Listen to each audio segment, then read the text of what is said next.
बिहार में क्या हुआ, 20 साल के नीतीश कुमार के शासन में क्या हुआ, इन प्रश्नों से बचने के लिए ही कभी धीरेन्द्र शास्त्री जी को वहां उतार दिया जाता है, कभी श्री श्री रविशंकर को, कभी आपके विधायक होली जुम्मा पर बोलने लगते हैं तो कभी औरंगजेब पर। कौन बचना चाहता है, ये मैं सब प्रमाण बोलता हूं। जोशो जुनून में जो आलोक जी ने अभी तकरीर पढ़ी, तो मैं पूछना चाहता हूं, आज इस 21वीं सदी में जब भारत का युवा देख रहा है कि हम 5वीं बड़ी अर्थव्यवस्था, टेक्नोलॉजिकली एडवांस, और हम 5G और AI की बात कर रहे हैं, औरंगजेब का विषय कौन लाया? अबू आजमी सपा के। और आलोक जी गौर फरमाइएगा, उसके बाद ये राशिद अल्वी किस पार्टी के हैं? औरंगजेब पे बोलने वाले कांग्रेस के। ये इमरान मसूद किस पार्टी के हैं?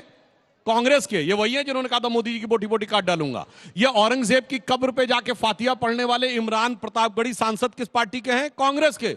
अरे कौन ला रहा है फालतू के मुद्दे बीच में? ये गजब, खुद मियां फजीहत और दूसरों को नसीहत।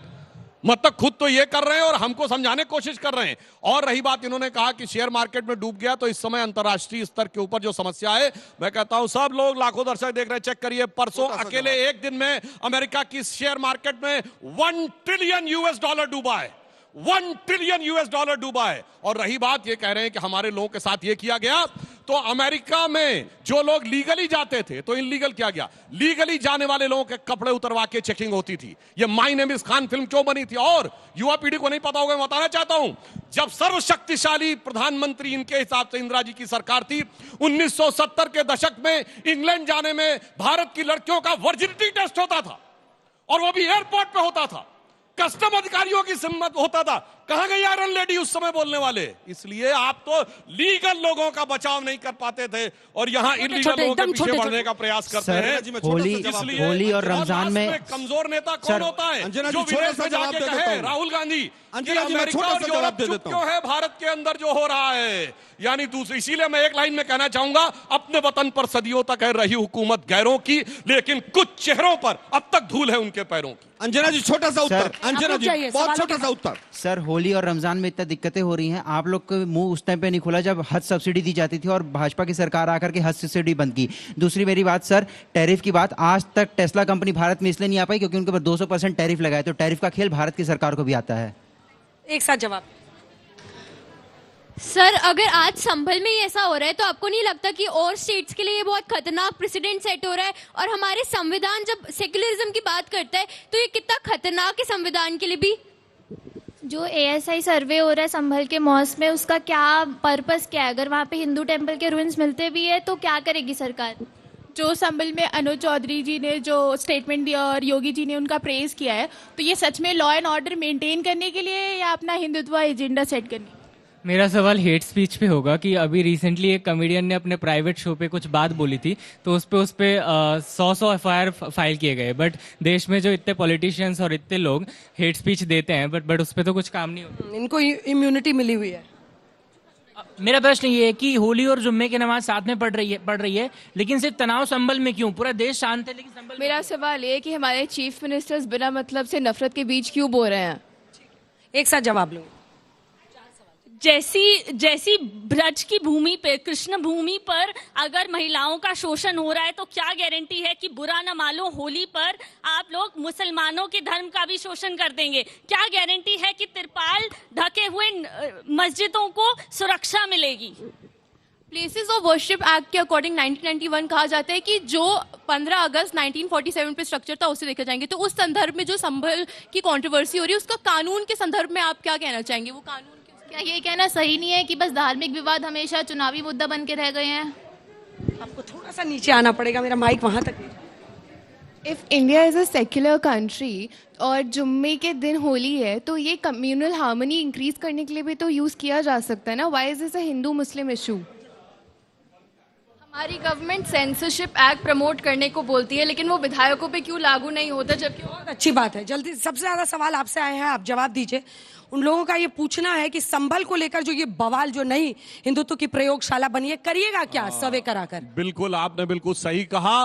ये हिंदुत्व की प्रयोगशाला नहीं, संविधान के लिए खतरनाक प्रयोगशाला बनी है। जो स्ट्रक्चर ASI प्रोटेक्टेड मॉन्यूमेंट था, उसमें सरकार नहीं जा सकती। यानी सरकारी एजेंसी जिसकी मालिक है, सरकार उसमें नहीं जा सकती। यह संविधान खतरे में है या संविधान काम कर रहा है? दूसरा, प्लेसेस ऑफ वर्शिप एक्ट की बात की गई, तो 1947 15 अगस्त को संभल की तथाकथित मस्जिद एक एएसआई प्रोटेक्टेड मॉन्यूमेंट थी। वो कैसे प्लेसेस ऑफ वर्शिप में बदल गई? संविधान खतरे में है कि संविधान अलग हो चुका है। अब कानून की जहां तक बात करें तो मैं ये भी बताना चाहता हूं, और जो संभल में हुआ वाकई देश के लिए बहुत खतरनाक था। 78 में इतने लोग मारे गए, सैकड़ों हजारों लोग, और उसके बाद जलवाए जलाल से कहा जा रहा है कि सरकार की संपत्ति मेरी रिलीजियस वो बन जाएगी प्लेस, और सरकार चू न बोले। अगर सरकार ने बोला तो बात खत्म हो जाएगी। और कैसे संविधान खतरे में, तो बताना चाहता हूं। ये तमिलनाडु में तिरुचिरापल्ली का एक मंदिर जो 1500 साल पुराना गांव है, वो वक्फ की प्रॉपर्टी हो गया, जिसमें 1500 साल पुराना मंदिर है। ठीक है, तो प्लेसेस ऑफ वर्शिप एक्ट क्या कहता है कि 15 अगस्त 47 को जो स्टेटस था वो बहाल रहेगा। तो 1500 साल पुराना मस्जिद वक्फ कैसे हो सकता है? प्लेसेस ऑफ वर्शिप एक्ट के हिसाब से क्वेश्चन कर देना चाहिए था। क्वेश्चन किया क्या? नहीं किया ना। तो प्लेसेस ऑफ वर्शिप एक्ट को भी वही यूज करना है अपने पक्ष में, और वक्फ बोर्ड को भी अपने ही पक्ष में यूज करना है। इसी भेदभाव के कारण यह परिस्थिति उत्पन्न होती है कि जो चुप रहेगी जुबान खंजर तो लहू पुकारेगा आस्तीन का। ठीक है, एक बार आलोक जी, चूंकि कांग्रेस पार्टी के नेताओं पर एक के बाद एक उन्होंने प्रहार किया, और हज सब्सिडी से लेकर तमाम टैरिफ पर उस बच्चे का प्रश्न था। मैं सबसे पहले तो अभी इन्होंने कहा कि 1947 में आर्कियोलॉजिकल सर्वे ऑफ इंडिया का प्रोटेक्टेड मॉन्यूमेंट था। एएसआई डिपार्टमेंट बना 1958 में, लेकिन झूठ में कुछ भी बोलते चले जाते हैं। मैंने तुरंत निकाला कि एएसआई डिपार्टमेंट बना कब है भाई? क्या कह रहे हैं? एएसआई पहले नहीं था सर, अभी देखो एएसआई का प्रेजेंट। अरे भाई दोनों रेगुलेशन है। तो चलिए 58 के साथ 47 में क्या स्टेटस है? सुन तो लीजिए, एक्ट 58 में बना, और उसमें अमेंडमेंट जो पहला आया वो 1972। उससे पहले ताजमहल क्या था? सुनिए भाई, बोलिए ना सर। यार अब सुनिए ना, ताजमहल क्या था वो छोड़ दीजिए। एएसआई डिपार्टमेंट 47 में नहीं था। वापस आते हैं। अब बात आती है हेट स्पीच की। वैसे तो आज बच्चों ने जिस तरह के सवाल पूछे हैं उससे पूरी तरह से बीजेपी को एक आईना दिखाया गया है कि आप लोग जो एजेंडा चला रहे हैं उसको युवा पीढ़ी किसी भी रूप में बर्दाश्त करने को तैयार नहीं। 10 में से 9 सवाल यही इशारा कर रहे हैं कि हमको रोजगार चाहिए, हमें क्वालिटी ऑफ लाइफ चाहिए, हमें अच्छी जिंदगी चाहिए, हम रोज नफरत की जिंदगी में जिए, ये नहीं चाहिए। अब बात आती है कि किसने क्या किया। अरे भाई हेट स्पीच किसने सबसे ज्यादा दी? एडीआर की रिपोर्ट पढ़ लीजिए। वो कहती है कि बीजेपी की सरकार आने के बाद वो 600% बढ़ गई। और हालत यह है कि इलेक्शन कमीशन खामोश होकर एक पिट्ठू की तरह काम करता है, हेट स्पीच पर कोई एक्शन नहीं लेता है। मैंने शब्द इस्तेमाल किया है और कठोर शब्द इस्तेमाल किया है, क्योंकि ऐसे ही लोगों को चीफ इलेक्शन कमिश्नर बनाया जाता है बाईपास करके। और इलेक्शन कमिश्नर जितने हैं उनके किस तरह के कंडक्ट रहे हैं। विपक्ष को 1-1 साल तक समय मत दो, हेट स्पीच को पूरी तरह से चलने दो, ताकि हिंदू मुसलमान हो। केवल धर्म के आधार पर बांटकर आप रोजगार लेना चाहते हैं। भाटी साहब चलिए, आप केवल मुझे ये बता दीजिए कि दिल्ली देश की राजधानी है, अभी चुनाव हुआ, 11 साल में आम आदमी पार्टी ने तो बेड़ा गर्क किया ही। क्या मोदी सरकार ने एक कॉलेज बनाया? बच्चों आप बता दो उस कॉलेज का नाम जो मोदी सरकार ने बनाया हो 11 साल में। आप लोग बता दीजिए। एक हॉस्पिटल का नाम बता दीजिए, आप लोग इतने बैठे हुए यहां पर, जो दिल्ली में मोदी सरकार ने बनाया हो। लेकिन विषय क्या होंगे? हिंदू मुसलमान, हिंदू मुसलमान, हिंदू मुसलमान। एक फेल सरकार है, विदेश नीति फेल है, अर्थनीति फेल है। ये वही मोदी साहब थे ना जो कहते थे कि रुपया जब गिरता है भाइयों बहनों मित्रों तो सरकार की साख गिरती है। आज हालत क्या है? किसकी साख गिर रही है? आज कितना कर्जा देश के ऊपर बढ़ गया? जो कर्जा बढ़ रहा है उसका ब्याज देने में हमारा कितना रुपया डॉलर्स की तुलना में जा रहा है? जो प्रश्न थे उन सब पर जवाब। महंगाई दर कितनी है इस समय? महंगाई दर कितनी है भाई? विकास की बात। महंगाई तो है ही नहीं देश के अंदर। नहीं कितनी है बोलिए ना। है ही नहीं। अरे बोलिए ना। मैं कह रहा हूं है ही नहीं। बेरोजगारी है ना, महंगाई 3.61% है, जो पिछले 5 साल में 80 करोड़ लोगों को राशन देके देश को चलाने का पीठ थपथपा रहे हैं आप लोग। 100 करोड़ लोग केवल जरूरत की चीजें खरीद रहे हैं आज की तारीख में। आज बड़ा सवाल है। आप लोग कहते हैं महंगाई नहीं, कितने आप लोग कहते हैं बेरोजगारी नहीं। बोलो कितने स्मार्टफोन है देश में? देखिए जरा एक बार जाके। 84 करोड़। मैं तो अभी स्मार्ट सिटी से ही आ रहा हूँ। 100 स्मार्ट सिटी बन गई है, मैं स्मार्ट सिटी से ही आया हूँ। देश की राजधानी में 1-1 महीने तक स्कूल बंद करने पड़ रहे हैं पॉल्यूशन की वजह से। लेकिन हर मुख्यमंत्री योगी समस्या का आदित्यनाथ ने समाधान तो भाटी जी ये भी कहा कि भगवा मैं पहनता हूँ, मेरे ऊपर सब उंगली उठाते हैं, लेकिन एक दिन वो भी आएगा जब पूरी दुनिया भगवा पहनेगी। तो उनकी लाइन लेंथ तो एकदम क्लियर है। नहीं, मैंने अभी तो एक दो आलोक जी ने इशारा किया, मैं ईमानदारी से जब उधर से सवाल पूछे जा रहे थे तो मुझे लग रहा था कि आज कम से कम आज तो जो पैनलिस्ट हैं उनसे ज़्यादा समझदार आगे ऑडियंस बैठी हुई है। आपने जो सवाल पूछे उनका सार ये मेरी समझ में आया कि हिंदू मुसलमान की समस्या है नहीं, ये बनाई जाती है। ये कृत्रिम रूप से तैयार की जाती है।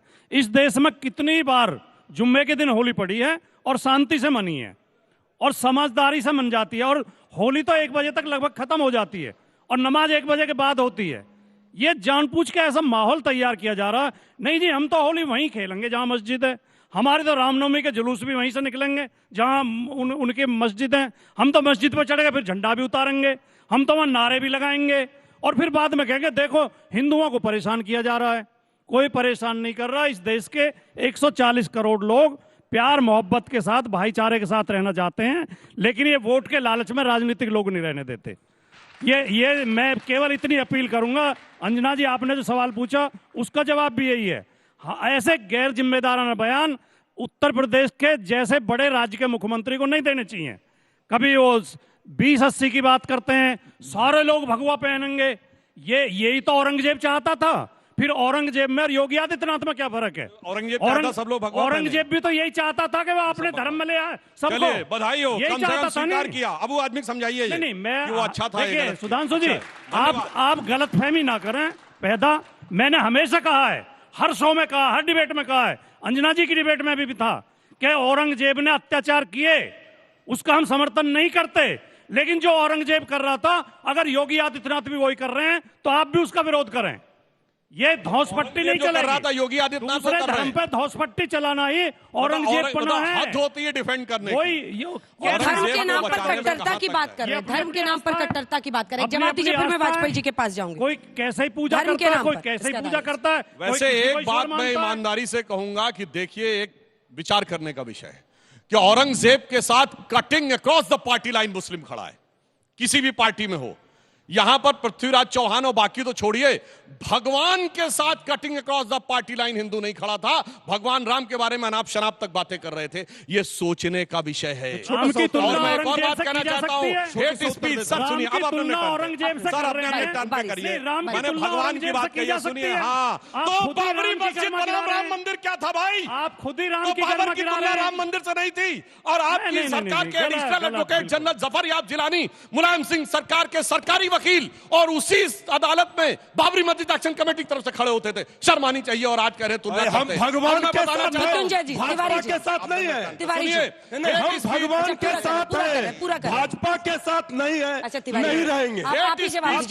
भगवान को भाजपा का बनाना ये नहीं होने देंगे। आप कैसी बात कर रहे हैं? एक मिनट कौन कह रहा है कि हम भगवान के हम टीका लगाए? तिवारी जी इतने सुंदर लग रहे हैं, भगवान को मानते हैं, सब लोग मंदिर में जाते, लेकिन आप क्या करते हैं? मस्जिदों में जाकर के हनुमान चालीसा पढ़ेंगे। आप वहां छेड़ते हैं। आप हनुमान चालीसा तो केजरीवाल जी भी पढ़ते थे। इंडिया गठबंधन में साथी थे। के अलावा कुछ नहीं बोलूंगा। पूरा कर ले, हम जवाब लेंगे। देखिए, लड़ाई इसी की कौन है। है इन्होंने कहा हेट स्पीच बड़ी है तो भाजपा ही मत बनाइए। बीच में डिस्टर्ब करने लगे। सर, हेट स्पीच मैं पूछना चाहता हूं, पर बोली किसने है? 15 मिनट के लिए पुलिस हटा लो, सब देख लेंगे। हेट स्पीच नहीं है, ये सेकुलर स्पीच है। 20 करोड़ 100 करोड़ पे भारी पड़ेंगे, ये सेकुलर स्पीच है। जब योगी मठ में चले जाएंगे और मोदी हिमालय चले जाएंगे, तब तुम्हें बचाने कौन आएगा? ये सेकुलर स्पीच है। हिंदू धर्म वायरस है, कोरोना है, ये सेकुलर स्पीच है। इरेडिकेशन ऑफ सनातन धर्म सेकुलर स्पीच है, ये हेट स्पीच नहीं है। मोदी की बोटी बोटी काट डालेंगे, ये हेट स्पीच नहीं है, सेकुलर स्पीच है। मोदी तेरी कब्र खुदेगी, ये सेकुलर स्पीच है। मोदी फलाने की मौत मरेगा, ढिमाके की मौत मरेगा, ये सेकुलर स्पीच है। इसीलिए मैं कहना चाहता हूं, इतना ज्यादा हेट स्पीच की जो बात कही गई है, और छोटो मोटो ने नहीं की। 2007 में श्रीमती सोनिया गांधी ने मौत के सौदागर के द्वारा इसकी शुरुआत की थी, और इसीलिए और लास्ट में स्पीच नहीं है, सुनिए, हेट स्पीच ही नहीं है, हेट एक्ट है। हो गया बहुत। तमिलनाडु का पेरम्बूर जिला, कोलत्तूर गांव, वहां मुस्लिमों की आबादी 70% हो गई। उन्होंने कहा परमानेंट बंद मंदिर, हमारी धार्मिक भावना हट होती है। कोई सेकुलरिज्म का सूरमा बोला उत्तर से दक्षिण तक, तमिलनाडु की सरकार ने मान लिया। आखिर में मद्रास हाई कोर्ट एक दिन की होली पर साफ लौट रहा है, परमानेंट बंद कर दो। इसीलिए मैंने कहा जो बोलूंगा सिर्फ फैक्ट बोलूंगा, फैक्ट के अलावा कुछ नहीं बोलूंगा, और ये रेटोरिक के अलावा कुछ नहीं बोलेंगे। हम पंडित जी, इतना तनाव में क्यों? बच्चे तय कर रहे हैं। होली आपके पास ये देश की जनता होली भी मनाएगी और जुमे का नमाज भी अदा करेंगे, सब अपने अपने धर्मों का सम्मान करेंगे, लेकिन कोई रंग बदरंग करना चाहेगा उसका जवाब भी देंगे। ये होली का माहौल खराब रखा है। हम देश की जनता को कहना चाहते हैं, बीजेपी भाजपाइयों के चक्कर में मत पड़िएगा, क्योंकि ये चाहते हैं नफरत फैलाना। आप भाईचारा कायम रखिए, अपने अपने पर्व त्योहारों को मनाइए, इनके बातों पर मत रहिए। ये देश पहले भी होली मनाता था और हमारे मुस्लिम भाई नमाज भी पढ़ते थे। आज क्या हो गया? क्यों आप सर इस तरह की बात कर रहे हैं? जब आप कह रहे थे 2 करोड़ नौकरी देने का वादा जुमला था, 15 लाख खाते में आने का वादा जुमला था, तो क्या हो गया आज देश को? 2022 में भी वाजपेयी जी 2022 में भी होली आई थी। होली और जुमा एक दिन था 2022 में। सर एक लाइन में बोल दूं बस। मैं सिर्फ ये कहना चाहता हूं, अगर हिंदू समाज इतना उदार हो सकता है, इन्हीं नेताओं जो बगैर रोजा रखे रोजा अफ्तार कर सकता है, तो मुस्लिम समाज अगर बगैर होलिका जलाए 2 रंग पड़ जाए तो क्या होगा? बोलो भाई, बगैर रोजा रखे रोजा अफ्तार करते थे, ये तो सेकुलरिज्म था। और अगर एक रंग पड़ जाएगा तो बहुत वो होगा। हम इफ्तार भी करते हैं, फलार भी बगैर रोजादारी के रोजा अफ्तार करते थे। हम इफ्तार भी करते हैं, हम करते थे, फलार भी करते हैं। रामनवमी में हम फलार करते हैं, नवरात्रा में भाटी जी को और हम जवाब देना है इफ्तार हमको। करते हैं। 2013 में 12 से 17 तक अखिलेश बाबू आपके चीफ मिनिस्टर थे। 84 कोस की परिक्रमा होती है यहाँ वृंदावन मथुरा में, बैन कर दी थी आपने। क्या हुआ था? शमशान घाट ऐलान किया था। ठीक है, आप बोलिए। शमशान की पूरे यूपी में, पूरे उत्तर प्रदेश में शमशान की बाउंड्रियां सरकार ने बनवाई थी। क्या हुआ था? देखिए, जड़ को समझिए। तुष्टीकरण का जमाना अब चला गया है। इक्वल राइट दीजिए, इक्वल प्रोटेक्शन दीजिए, लेकिन तुष्टीकरण अब अलाउ नहीं होगी। ये आप समझ लीजिए। तुष्टीकरण तुष्टीकरण नहीं होगा, लेकिन आपका तुष्टीकरण भी नहीं होगा। आप दुष्टीकरण के रास्ते पे चल रहे हैं। तुष्टीकरण आपने किया है। दूसरे समुदाय को धमकाते हैं। तुष्टीकरण नहीं होगा। ये है नारा, तुष्टीकरण नहीं चलेगा। तिवारी जी, अच्छा बोलिए। आलोक जी, देखिए, मुझे लगता है कि बच्चे यहाँ पर बैठे हैं और पूरा देश आज तक को देख रहा है। ये जो एजेंडा कुछ दिनों से चल रहा है होली को लेकर, दर्शक इससे सतर्क रहें। किसी तरह की कोई छोटी मोटी भी घटना हो तो उसको इग्नोर सब करें, और किसी भी तरह की कोई घटना ऐसी ना हो जिससे बीजेपी उसको राजनीतिक रंग देकर फायदा उठाना चाहे। आखिरी के 10 सेकंड बचे और सुधांशु जी, ये वादा करके जाइए कि अगर सीओ से लेकर आपके मुख्यमंत्री तक संभल पर बोल रहे हैं, होली पर बोल रहे हैं, जुमे पर बोल रहे हैं, तो अगर एक भी जगह कल हिंसा होती है आपके शासित राज्य में तो आपकी जिम्मेदारी होगी। ये भी आपको बोलना होगा।